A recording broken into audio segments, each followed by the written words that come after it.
we are. All right, here we are. Here we are. Here we are. All right, here we are. Here we are.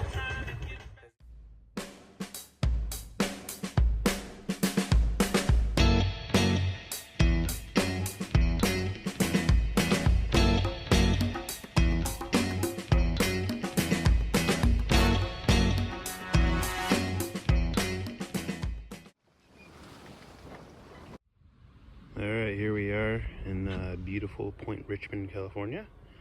And we're here working on a Catalina 30.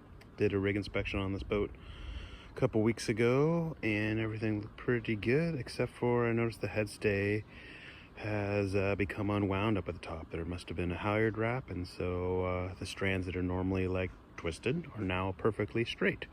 So yeah, so we're gonna go up and replace the headstay, and this is on a ProFurl.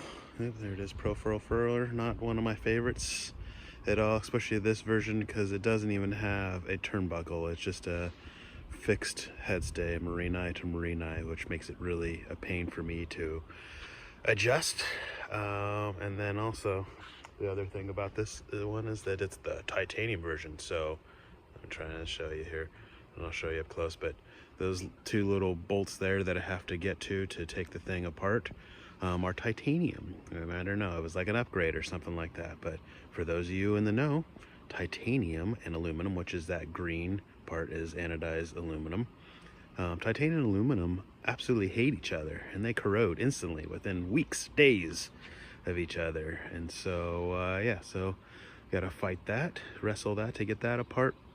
And I'm going to take you through the steps that I go through to replace the headstay here on the dock on the boat. So yeah, check it out. So there's the two bolts that I was just talking about. They're titanium, and you can see all the corrosion around them. And they're almost always frozen solid in place, and it's an Allen head. And Allen heads are notorious for stripping, so it's just a really, really crappy design. Yeah, so obviously I'm not a fan of the ProFurl, but something I deal with on a regular basis, so I'm familiar with it. So it's going to be a bit of a wrestling match. But yep, you can see, so there's no turnbuckle. There's no room for a turnbuckle in there. It's just a marine eye down here to this toggle, and then up at the top it's a marine eye. So I'm going to have to release the backstay, get it all nice and loose so that I can unpin this headstay. So I'm going to take you through the process of what I'm going to do is first thing is that I'm going to temporarily stay the rig with a couple halyards just to support the mast, because I'm going to undo the headstay, and it is a deck step mast, so you got to make sure that's properly supported. Even with it's got 4 and a half lowers, you still want to have something to support the mast when you undo the headstay, especially since I got to hang from the top of the mast at the same time. So yeah, so what we're gonna do, we're gonna stay the mast temporarily. We're gonna use halyards, and then I also have a temporary Dyneema stay that I like to put up just for extra security.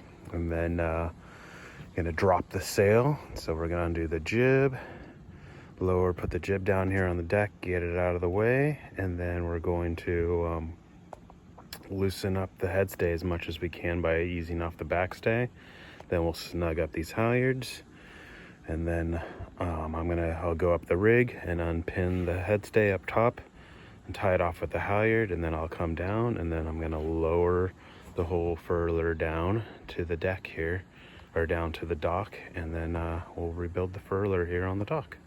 All right, stand by.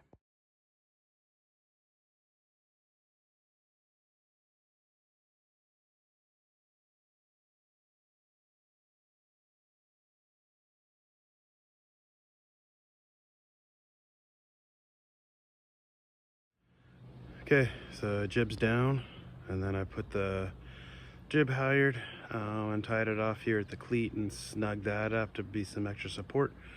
And then I took the spinnaker halyard and attached that to the furler swivel and took that up so that I can tie that to the top of the furler foil when I get up to the top.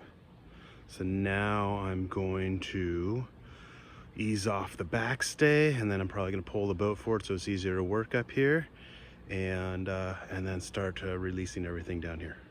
Okay, so I got a bunch of my favorite tools here that we're going to be using.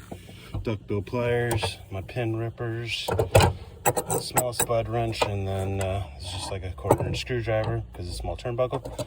Some white electrical tape, and then the orange stuff, Croil. So what we do first is we're gonna mark the turnbuckle with electrical tape, just so that we know where to adjust everything to. So here's the backstay, and as usual, I'm doing everything one-handed. So I just mark it with the tape, top and bottom. I'm gonna do the same thing up here at the top. Luckily, this backstay bridle is reachable by just standing here. All right, so now that's marked. Then we're gonna grab our favorite orange stuff here, and then I'm just gonna give everything a little squirt.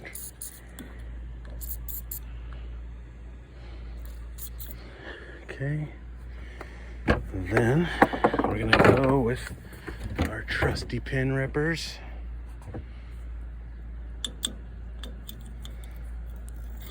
There's one.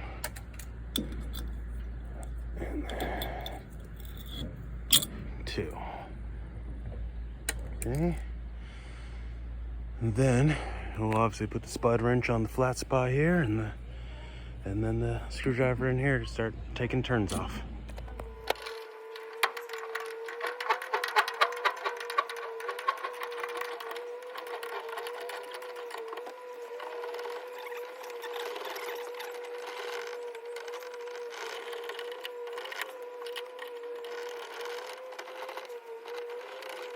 So now I'm gonna go forward and check the headstay and just see how loose it is. Oh yeah, we'll be able to unpin that. So now I'm gonna take the furling line off and then start unpinning everything down here. So we unpin it down here first, and then I climb up the rig. So now I'm gonna just snug up the halyards here to support the mast, and then I will get my climbing rig up. So here's some of the tools that we're gonna be using today. Bolt cutters to cut the old headstay and to cut the new headstay to length. And then we got the stay lock marine eye for up at the top once we feed the new headstay through the old furler. And then I got a couple toggles just to replace the one up top and the one down bottom, but I brought a couple options just to make sure we get the right one. Tape measure, and I always use the metal tape measures because they don't stretch. The fiberglass ones stretch. And then I've got my angle grinder for grinding down the end of the wire to make it nice and smooth. And then torch, because we're probably gonna have to be fighting those titanium bolts and any other corrosion. And then this is a piece of Dyneema tagline that I use to tag. I attached that to the old headstay, and then to tag out the old headstay, and then I use this to pull in the new headstay. And then this is our Dyneema shroud that's like a temporary shroud that we'll use to, or temporary forestay for today to support the mast while we're up there. So yeah, that's what we got. Oh yeah, and then of course we got the usual accoutrement of all the tools there. Hopefully most of those stay in the bag, because if a lot of those come out, it means we're having a not so fun day. And then we got our climbing rig. So we've got enough line here, we can go up a 60-foot rig with a 4-to-1 block and tackle. So yeah, that's my kit for working on this boat today. All right, I grabbed one more weapon from the truck. So traditional monkey's fist has got a golf ball inside, some Dyneema, and what I'm gonna use this is I'm gonna use this to throw this line over the top of the spreaders to pull over our temporary stay. So I'm gonna try not to blind you in the sun, but I'm gonna throw it over there, pull the temporary shroud over, then throw the monkey's fist around the other side, on that side of the spreader, and then it'll be doubled back up and it'll go here to the bow, and that's just gonna give us some extra support up forward in case that jib halyard fails. So yep, there we go.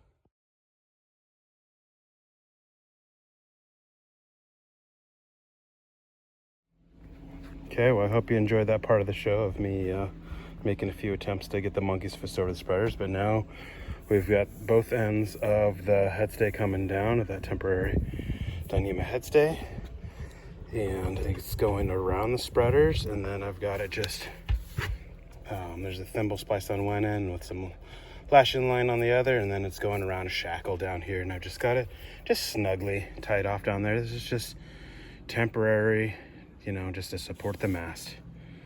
I wanted to show you guys my climbing rig setup. So this is the customer's halyard. I always tie a bowline. Doesn't matter if it's a brand new halyard that I just spliced up, I always tie a bowline. Just keep it simple. And so I tie a bowline to my top block, and so I've got a double with a becket, and there's a little piece of safety lashing in case this becket was to fail. And then the bottom, I've just got a double block that's a double, or it's two separate ratchet blocks bolted together. So I'll show you that. I just pulled up the my climbing rig on the halyard, and so I always tie it off to two different places. But you've got the clutch has got it, and then the winch, and then I do a couple half hitches around it, just to kind of dumb it down. And if somebody was to hop on the boat to help me out, they have to actually kind of spend some time to try to undo the knots before they could release me and drop me. So, but I always pull myself up. I never let anybody else pull me up. Just my rules. So yeah, so here's the bottom end of my climbing rig. And so it's double, it's two blocks, and let me just pull it up a little bit to see it better. So this is what I do. This is what I've been doing for 18 years. And I'm a trained professional, so just because you watch this video does not make you a trained professional, but this is what I do. And so I actually bolted together two ratcheting blocks, so you've got the switch to turn it from ratcheting to free flow there, and got those bolted together. I do not put a cleat on here. I actually just half hitch right around here, because of a cleat, you'd accidentally bump it while you're working. And then with the two ratchets on, it's actually kind of nice, because if you do let go of your actual line, it'll just slowly kind of stop.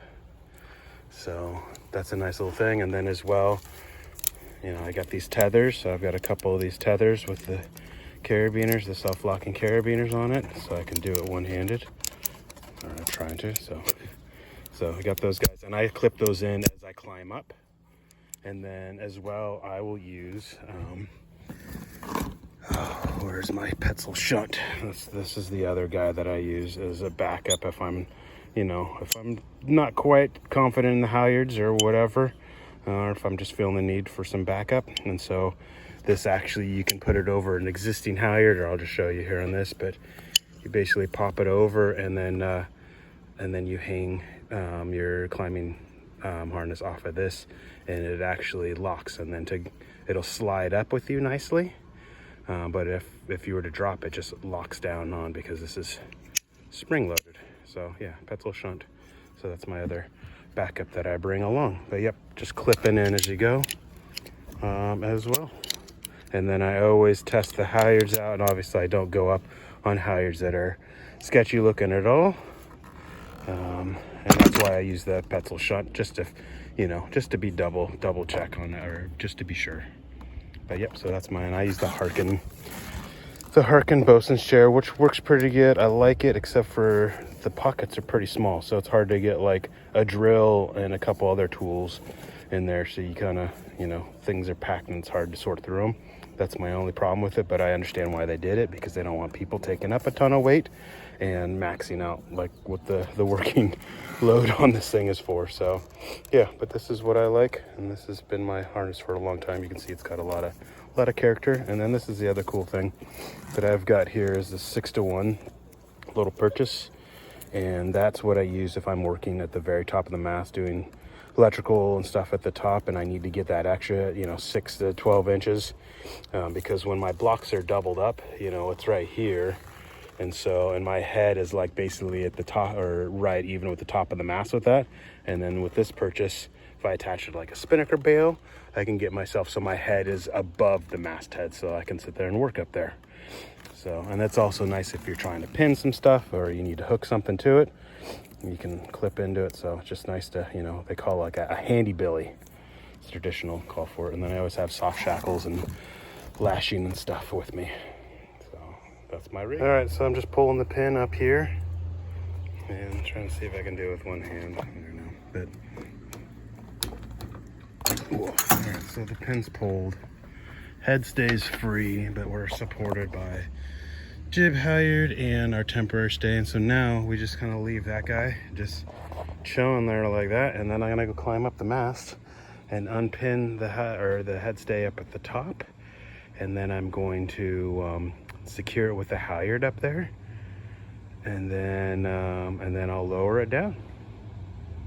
So change of plans just to make it easier on myself. Took the furling line and I tied the furler off to the side over here, and that way it'll just be easier for me when I'm lowering the furler down, that it's already on this side of the dock over here and ready to go. So now I'm gonna climb on it. Before I go up, I'm actually gonna snug up the backstay just so that the rig's not so floppy while I'm hanging out up there. So stand by.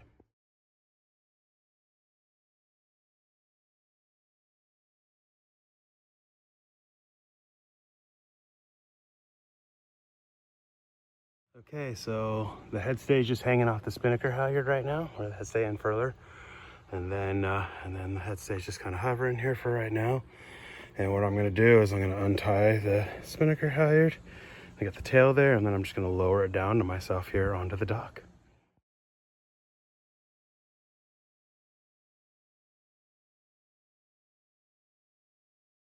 Okay, so the furler is down. It's really nice working on this, like whatever plastic decking doesn't scratch up anything, so it makes it nice for working on. And so this is why we're taking the head stay down. It's hard telling, but there's actually, you can see how the strands should be nice and twisted like that versus like this where they're straight, and there's actually, I don't know, there's this like kind of sprung, like it's like there's some broken strands or something's unwound inside here. So we'll see what's happening in there. But yeah, so here we go.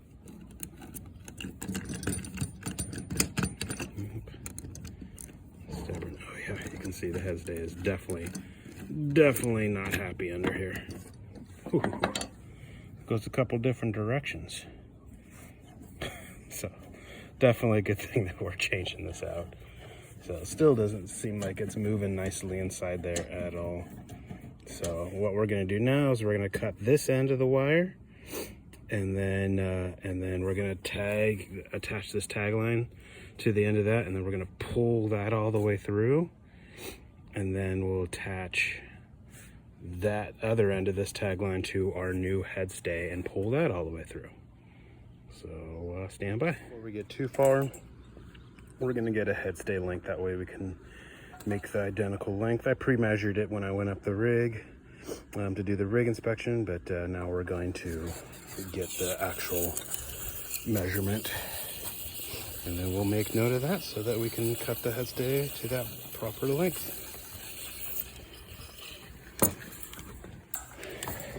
So looks like we're 42.3½. Okay, the fun began. So squirt these guys again, you know, just for laughs. Okay, now we're gonna undo the special pin.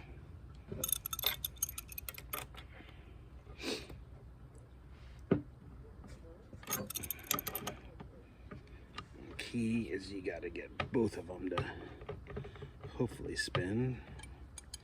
If not, it's a pain, but it might be in that situation. We'll see. In case you guys didn't notice, ProFurls are not my favorite furlers, but they get the job done. I mean, they're pretty inexpensive furlers, and they work pretty dang good up until they don't. It's a sealed bearing in there, so there's no like taking it apart and be able to service it like a Harkin or a Schaefer. You can get new bearings. Look at that, it's just gonna come right out. I'll take it, that's a victory. That part right there. Sweet, then we don't have to undo. these guys, usually it gets stuck in there and you have to take these little guys out. So that is awesome. Okay, so we'll clean up that pin as well, and then we're gonna put a new toggle on this. So, and I think actually what we're gonna do is, yeah, we'll do the actual swage fitting up at the top, and then we'll do, actually nope, we're gonna do the swage fitting down here and the mechanical fitting up top. That way we've got more room to work. So, yeah. All right, shove that up in there as far as it'll let us, so that we can cut the other end and have enough to work with up at the top. All right. Okay, so now we're back up here at the top end, and this is all we've got to work with, which is not that much, but it is what it is. So we're gonna use our bolt cutters and cut the wire as close as we can up here. Beauty. Okay, so now I cut that, and I'm going to take out a couple strands, apparently 3 strands, and then I'm going to nip them off, and we'll see how this goes.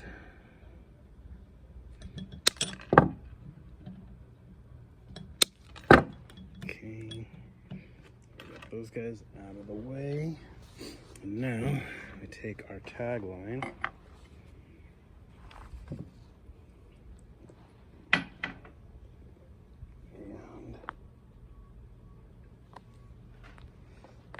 it's not all tangled like this one. Somehow I just managed to get this one all tangled. All right. So now, because I took out those strands there, I'm going to lay that tag line in there, and I'm actually going to tightly wrap with the white electrical tape. And I always say white electrical tape because all the other electrical tapes get really gummy when you're working with them, especially like the black or the green. Actually, all of them except for the white. For some reason, I don't get it, but this stuff sticks nicely and it doesn't leave behind that sticky residue. Okay, so we get this nice and tight and beautiful. Okay, so now that's in there, and that's like really snug in there, which is nice.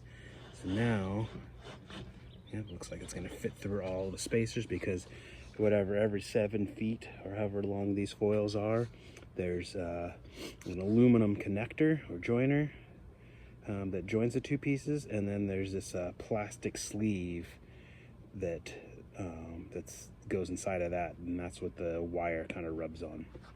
So now we're gonna pull this all through. Okay, so we got the tagline through, and then I pulled the old headstay out, and now this is the new headstay. And I did the same exact thing where I cut out the strands, and then I taped over with this messenger line. And then what I do, because I got the space, which is nice, is that I just ran the headstay down the dock there, so it goes nice and smoothly in there. You don't want it to be coiled up or anything, so you want the least amount of resistance as possible when you're pulling this thing through. So now I'm gonna go on the other end, and I'm gonna pull the new headstay through, hopefully. So yeah, here we go. The important thing when you're pulling this tagline through and you're pulling that new headstay through is to pull nice and smoothly, so it's not like a jerky motion. And so, because, well, let's get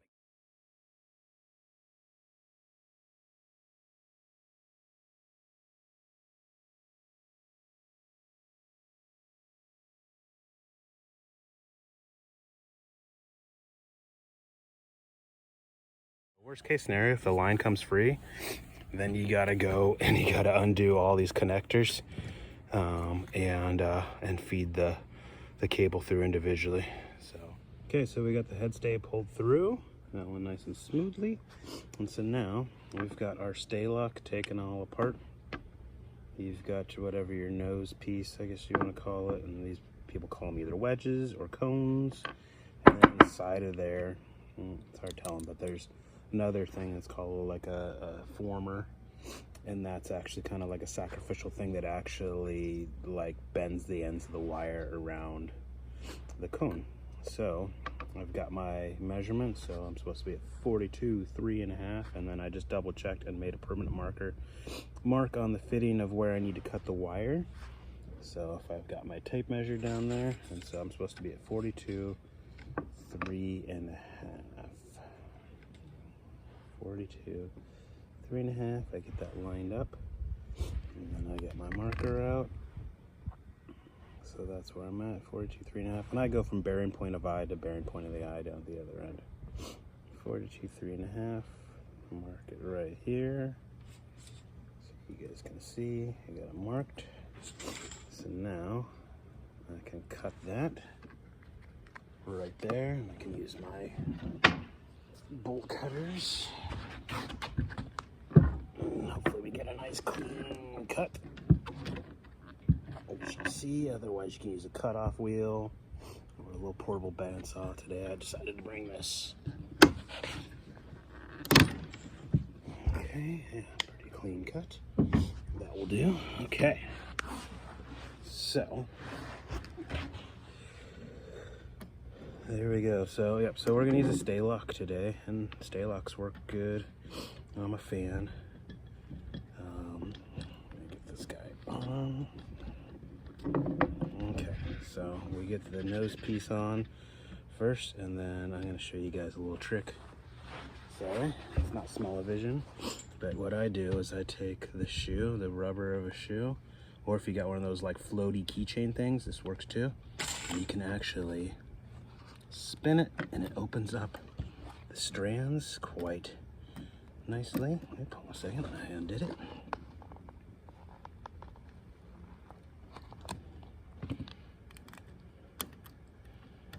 Put the shoe back on. So now you can see it's all nice and open up. I just gotta get, there's a couple strands that did not want to cooperate. Just trying to make sure everybody's happy and not twisted around itself.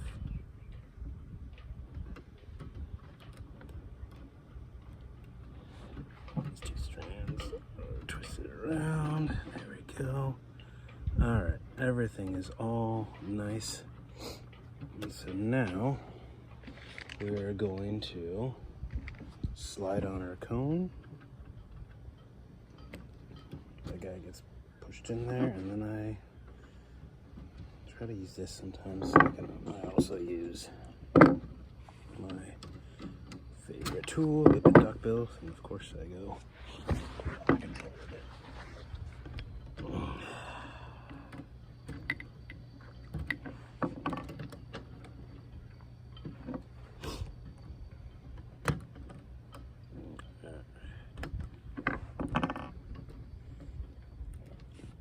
Okay, so you can see it in there. Let's see, we'll bring the camera in there a little closer. About 1/8 of an inch just past that, so we can slide this guy up just to the cone just a little bit more. I primarily use the Hain high mods, those are my go-tos. But I use these guys from time to time because sometimes they're more readily available to be able to get your hands on a stay lock. All right. That looks pretty good to me. So now it's just a matter of just getting all the wires nice and evenly distributed around the cone. And you don't want, there's that slot in the cone, you don't want a strand sitting in there. So now you take your cone, or sorry, your nose piece, and I just kind of bring it up and around here like that. And now we're going to kind of snug it, and now you're going to just turn this guy. Okay, so got our crescent wrench.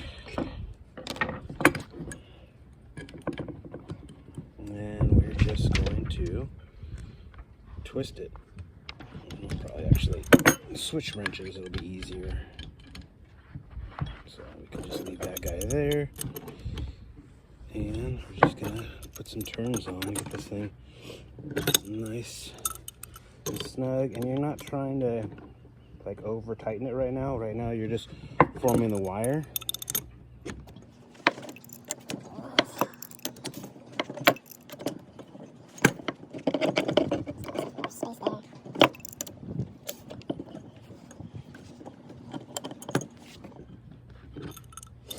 I'm not putting a ton of load on it or anything. I'm just getting it snug. Okay, and so now got it kind of snug, and now what I'm going to do is I'm going to open it up. And the beauty what they do with these stay locks is they put tough gel on the threads so that it doesn't gall, because that was a common thing that used to happen with these and Norseman's. So now if you look at it's all beautifully formed around, and so it's formed around the cone, and so it's not coming out of there. And so now what I do is I take a little bit of red Loctite thread locker and put it on the threads on the inside. If you put it here, then it's just gonna get squeegeed out as you screw it on. But if you put it in there like that, then it gets nice and coated. And that's it. And then you just screw that guy back on. And now we're gonna snug this up. And so now you can kind of put some weight into it a little bit. All right, and there's always going to be a couple threads showing, and that's normal. So if you want to get those threads all the way out, you can sit there and fight to get that reformer out of there, and then you can then you'll see like a thread or so, but it's not necessary, and the manufacturer does not recommend doing that, or you don't have to do that. So yeah, so that's it. Head stays in. Let me double check. Ooh, perfect. 42, 3.5. Awesome. So that's it. Okay, furlers all put together. Headstays all in there. Headstay. I put the flying saucer halyard deflector in the proper place because it was up higher, and you want it down low, but not so low that it's rubbing up against the actual furler it's spinning. And yeah, so now we're just gonna put it up in the reverse order. So I'm gonna pull it up with the spinnaker halyard, and then climb up there, pin it, come down and pin the bottom end, and then retune the mast and put the sails back up.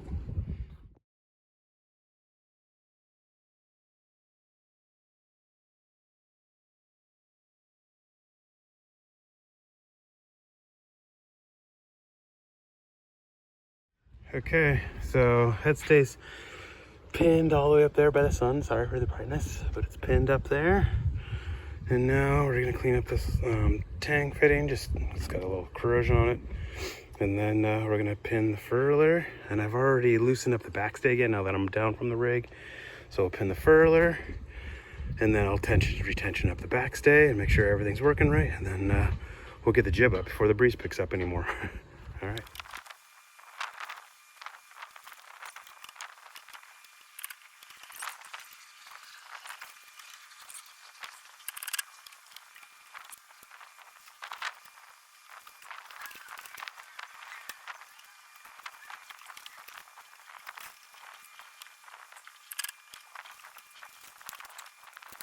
Okay, so I'm going to show you what I had to do. It's hard to tell probably from the distance. Wasn't part of the plan, but it ends up being part of the plan sometimes. I had to, it was like a 1/2 inch shy of being able to pin. And that's what happens with furlers, is that because you've got the weight of the foil, and when it sags and it's hard to take it out. And if I'm working by myself, it makes it really hard. If I had like one other person kind of pulling down on the furler, trying to straighten it out, then we would have been able to do it. But the workaround is that I took the furling line and I basically lashed it back and forth and created a purchase there. And you can see I'm gonna undo it now, but I just kept making like truckers hitches and to get more purchase.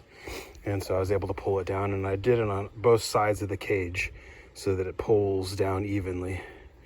And yeah, I was able to get it pinned. So sometimes they fight like that. And so if you got a furler with a turnbuckle in it, you just open up the furler and loosen up the headstay, pin it, tension it back up and you're good to go. But this furler does not have one. It's just a fixed length, so it has an extra fight. So now I'm going to snug up the backstay and undo all this mess, and then take down the temporary halyard, and we'll get the sail back up. Okay, so another thing that I did is really hard telling, but in the time lapse of me going up the rig and putting the furler up at the end, I dropped down my monkey's fist with this line, and the monkey's fist is down here with me. But I tied the line to the bottom of the top furler swivel because that's what I attached the spinnaker halyard to pull it up. And so instead of me having to go back up the mast to retrieve it, I attached this line as a tag line so you can see me pulling down that top swivel. So try to be efficient. So yeah, so that's back down on the deck, and so now you can see I just tied on the line through this guy here just to pull the whole thing down so I can get the spinnaker halyard back.